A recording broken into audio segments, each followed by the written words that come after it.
Hey, welcome back. I'm glad you're here.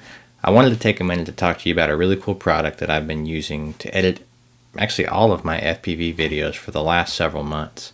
It's a product called LumaFusion by LumaTouch. And what I want to do today is walk you through just a quick edit to show you what it does. Now, if you're familiar with editing videos of any kind, you know that there are things like Windows Media Player, there are things like iMovie, etc., that are out there that they do a pretty good job for somebody who just records some video, wants to maybe add some titles or something and put it in storage, or maybe throw it up on YouTube for family or Facebook or something like that. But if you want to get a little more detailed, like adding multiple layers of video, adding overlays to the video, multiple audio tracks, editing the image quality, iMovie doesn't really cut it. You can go to things like Adobe Premiere, which are subscription based, or you can shell out $300 for something like Final Cut Pro, and you'll have all of that. That's a lot of money to spend. The LumaFusion, as far as I know, only works on iPhones. I don't know if they're developing anything for Android. So if you have an Android, I'm sorry, you're out of luck. This video isn't for you. Just go watch one of my other videos. In fact, I'll throw something right here, right now for you to watch. If you have an iPhone, though, LumaFusion is for you. It's $20 from the App Store. So it's not free, but it is a full-featured video editor. You get 3 video tracks, you get 3 audio tracks, you get individual audio control over all 6 of those tracks. So without further ado, let's dive right in and we'll talk about how I edit a video and show you what LumaFusion looks like. Alright, so here we've got my home screen. Let me do this real quick. I'm going to turn all the things off, go to airplane mode, just in case. Alright, so here is LumaFusion. Loads up like that. And then here's a project that I'm working on. So the overview, so you've got your video menu here, and this is actually this video that I'm going to show you. I'm editing the intro here. You've got your main screen here. You've got your storyline or your timetable down here, right? So you can scroll left and right to see where you're at. If you want to see the overall project, you can pinch to zoom, and the project will get smaller, show you the larger view of the time scale. And if you pinch to zoom in, I'm just using my thumbs, it's a little bit faster.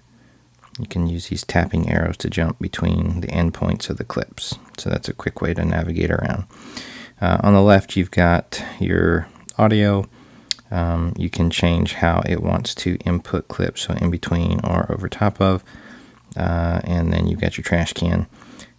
Each of these audio channels are adjustable individually, so you can boost and cut however you want from this. You've also got a master fader on the left here, so you can boost your overall mix up and down that way as well.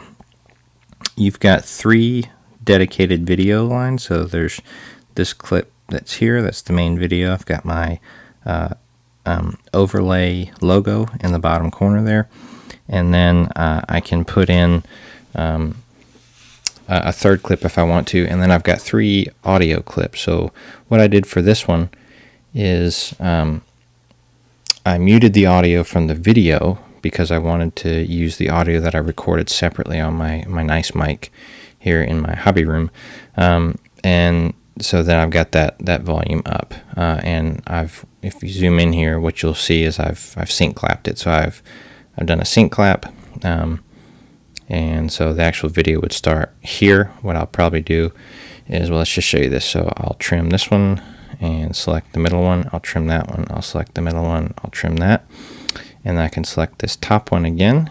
And if I hit delete, they just go away. So now everything should be synced up, and I'll give you a listen to this, and so you can hear the audio. Hey, welcome back. I'm glad you're here. I wanted to take a minute to talk to you about a really cool product that I've been using. Alright, so a little bit of deja vu, you just saw that. How do you edit the clip? So what you do is you select a line, whether it's an audio line or a video line, and you hit this toolbox. And so the toolbox will pop up and it will change the screen, and you'll get these options that are shown here. Information about the clip, how was it recorded, that kind of stuff. If you want to tag it, you can. If you need to slip it somewhere, you can. If you want to quickly adjust it using the top level as your scrubber, you can do that. If you want to clone it, which would be just to duplicate it, you can do that. If you've got any presets associated with it, so you've got bandpass filters for audio, or this particular one, since it's only audio, only has audio effects, but you can change some of the things on here, like so bandpass, or if you want to put a delay or a high pass filter, any kind of dynamics, a low shelf, etc. You can add those features for the video. Hitting presets, you get several more options. So high contrast, shadow up, vignette. You can do any kind of motions that are available here. Some of these are useful, some of them are not. And then also audio on that track. But remember, that track, we've already muted the audio for it, so those wouldn't really have any effect. The thing that I use the most, though, is this edit button. And so in it, you can see I've got a couple of filters on it. This is just the original. I don't actually need that. But this is a LUT by Filmic, which is a camera that I shot the this particular clip with. It's just an app for your iPhone. And so it's a LUT that you can adjust basically the blending of it. So 100% of the applied LUT looks like this. The original video, if I take this to 1, this is what the original video was shot like. And if I want to add a little bit of darkness to it, bring out a little bit of the color in that particular LUT, that's found under this cube symbol here. It doesn't have a title, and I'm not sure what it is, but there's a couple Filmic LUTs there. They're originals that they provided with this. They just released the V2 log and flat for this, so you can see these are really dark, really colored. If I just want a little bit of that, I can scale that. If you prefer, you can kind of run through these and see the different things that they do. I'm a big fan right now of this D-Log. I usually run it for sunny videos or cloudy videos, and I adjust the blending here to kind of get the look that I want. So let's do that.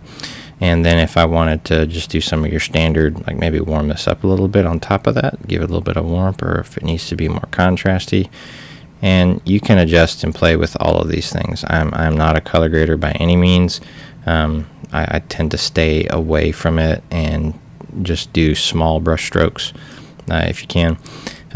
Additionally, some of the cool things you can do is, so you'll notice here, if I go back to edit and I'm on the video, the frame and fit icon, you'll notice that I've done some cropping, and you can actually do keyframes here. So up on the top scroll bar here, you can see by me sliding the scroll bar left and right, it's changing the time point in the video.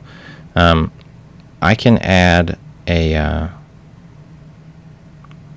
keyframe, right? So let's say we start out with complete cinematic, and in the first 2 seconds I want to add another time point here with that plus symbol, and then I'm going to take my bars down to, I don't know, just go approximately there and there. Do it again. I'm not trying to get this perfect, I'm just trying to show you. But then I can skip to the left, and if I hit play, you can get cinematic action bars. And you can do this with any of the cropping. You can do it with the location. So if I wanted to take my logo, for example, let me go back here. If I wanted to edit my logo and introduce a key point or keyframe here, and then, oops, this went too far. Let's have it, I don't know, we're going to have it move. No, let's not do that. Let's have it move up on this keyframe. So as I jump between keyframes,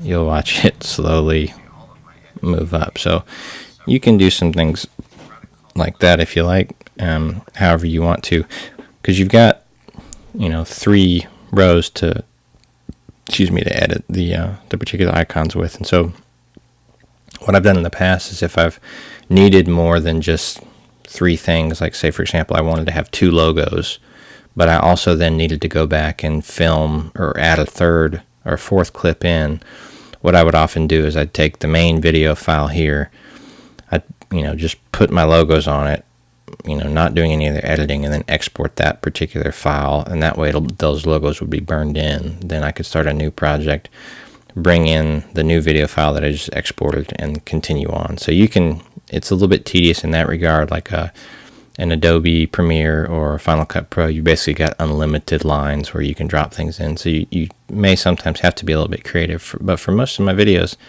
this is all I do. If you want to add a clip, you can add voiceover, add a transition, etc. So I think I added one down here just to kind of show it. But so we add a blank clip, and then got a fade up into just a quick clip of flight footage that I put together, just to kind of show you can add transitions. And if you want to edit the transition, so I can zoom in, pinch to zoom, select the edit icon here, hit the toolbox, presets, and you can change it to a cross dissolve or video cut audio cross or a flash or a burst. Let's do a burst and just see what that's like. Boom. That was horrible. I would never use that.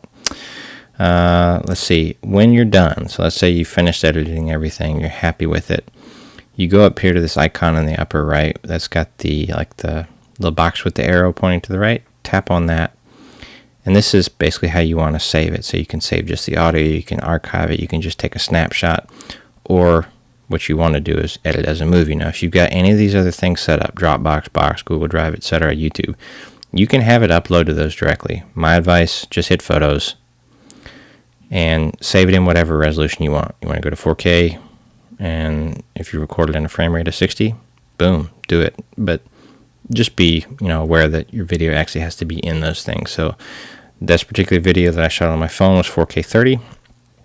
I can change the video quality. So if I want to go to extreme, ultra, I can do all those things. But you'll notice down at the very bottom, as I change video quality, the file size changes significantly. So just be aware, if you want the best video quality, you can certainly do that. It's got H.264, 265 codecs. I upload to YouTube, and I believe 265 is really what you want. If you only want video to export, you can do that. If you want your audio quality in a particular frequency range, your clock speed, so 44.1 kilohertz recording, or 48, or if you've got something 16, you can set all of that. You can set your file format, MP4, QuickTime, and if you've got normal video or 360, etc. And so then you would again hit the export icon here, which would be this box with the arrow, and it's going to bring up this thing that says it's writing the movie. And with that, that's just a quick overview. I'm going to summarize with what I really like about this product. So we'll cut to that now. Well, I hope you enjoyed that. I hope it was insightful. Look, if it wasn't in-depth enough for you, I'm sorry. But there's a lot of information out there for you. I just wanted to briefly show you what I use. Why do I like to use this over Final Cut Pro, which is what I normally use, or would normally use, as I'm a Mac user? Convenience. So if I'm sitting somewhere and I've got 5 minutes, I can very quickly open up my phone, check, do a little bit of editing, and away I go. I have a little adapter for my GoPro SD card files. I plug it right into my phone. I upload the file. It's there. I do all my uploading. I do all of my posting from my phone because I have it with me all the time. I don't have this computer with me all the time. I have small children. I don't usually have time to sit here on my computer and edit it. And so if I'm got 5 minutes, or if I've got an hour where I'm able to just squirrel away some time and I need to do some editing, my phone is the easiest way to do that.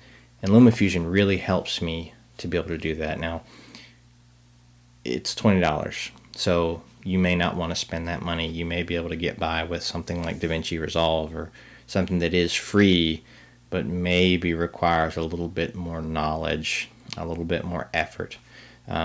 For me, I'm not trained in anything film editing related. It's all kind of, me pecking and hunting everything out. And I was able to pick up LumaFusion, understand for the most part what everything does, and I'm putting out videos that I really enjoy. I'm happy with them. Now the flying, you know, whatever. But the quality of the video I'm putting out, I'm happy with, and LumaFusion really helps me do that. So I hope it's something that can be helpful for you. Thanks for sticking around and watching this. And if you haven't already, please consider subscribing to this channel. I'm trying to put out content every week. You know, I'm trying to get better as a pilot. I enjoy what I do. I hope it'll bring you some measure of enjoyment as well. Thanks for watching.